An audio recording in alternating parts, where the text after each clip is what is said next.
let's give him a round of applause to make sure he feels welcome.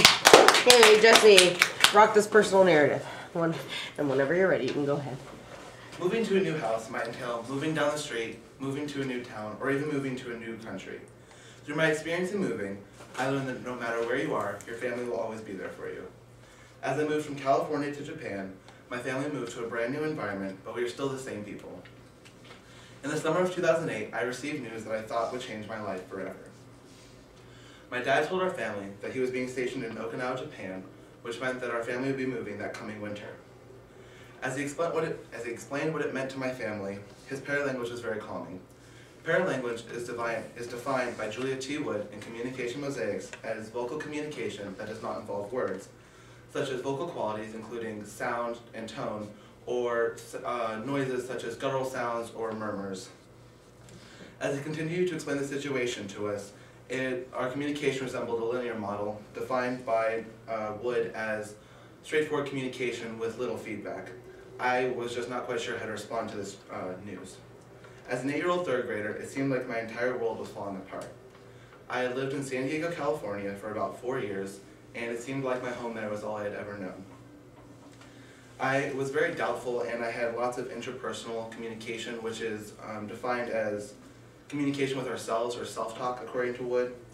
I had thoughts such as, will I be able to make new friends, or will I be able to fit in, or what will this new country be like? Sooner than I could have ever expected, I was boarding a 13-hour flight to my new home in a new country. I'll never forget what it was like as I first stepped out of the airport into the tropical air. It was very fascinating being in a new environment, and the smell was calming, like the smell of the tropical breeze, and the twinkling lights of the city, because we arrived at night, were very intriguing. And the olfactics, which are defined as communication that involves smell, calmed me, but they also made me more interested in learning about this new place. Being in a country with culture that was so different from my traditional American upbringing was very interesting. One of the most different parts was the verbal communication that was different. Verbal communication is explained by Wood as symbols, either spoken or written, which communicate a message, and I couldn't always understand them. And I have an example here. It's kind of hard to see, but this is a picture of a temple that we had when we were sightseeing. And these up top are just some traditional Japanese characters, which are obviously a form of communication, which I was not used to and I can't understand. Also, the natives acted very differently from what I was used to. They were always really friendly, but they showed their respect in different ways. They were very keen on showing respect. As far as bowing to show respect was the most common one in their culture.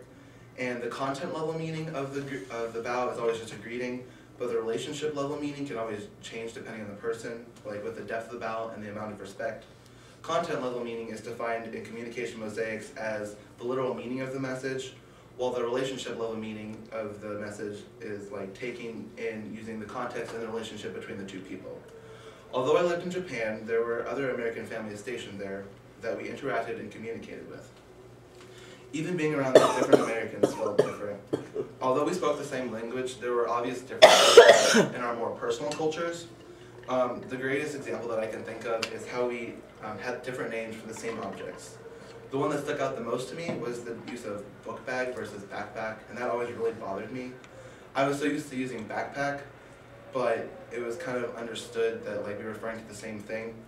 And this shows how language is ambiguous.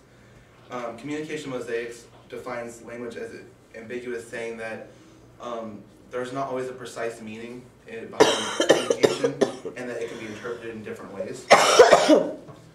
The organizational culture of the school was also different from what I was used to as far as the teachers and the students and how they interacted. Organizational culture is defined as how members of an organization communicate with each other and how they see themselves within the organization and the rules that they abide by in that organization. The most the biggest example would be between the difference between my old school and the new school was the weirdest thing that I found was my third grade teacher. Her biggest rule was every morning when you come in, you do one of the 3 H's. You'd give her a hug, a high five, or a handshake, and that was just different to me.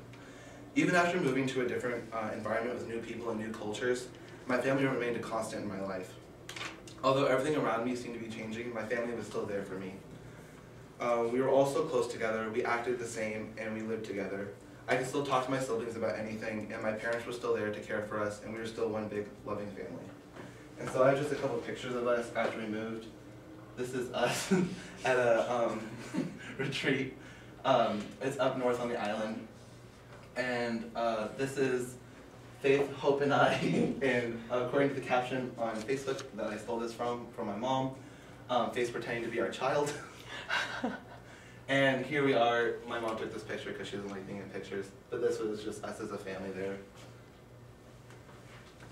And so our family could be seen as a system which is defined, and I quote, as interrelated parts that affect one another, according to Wood. And I think that we had little openness, and openness is defined as the extent to which a system can be affected by outside factors. None of our communication was severely changed, and we were still like the same people with the same relationships.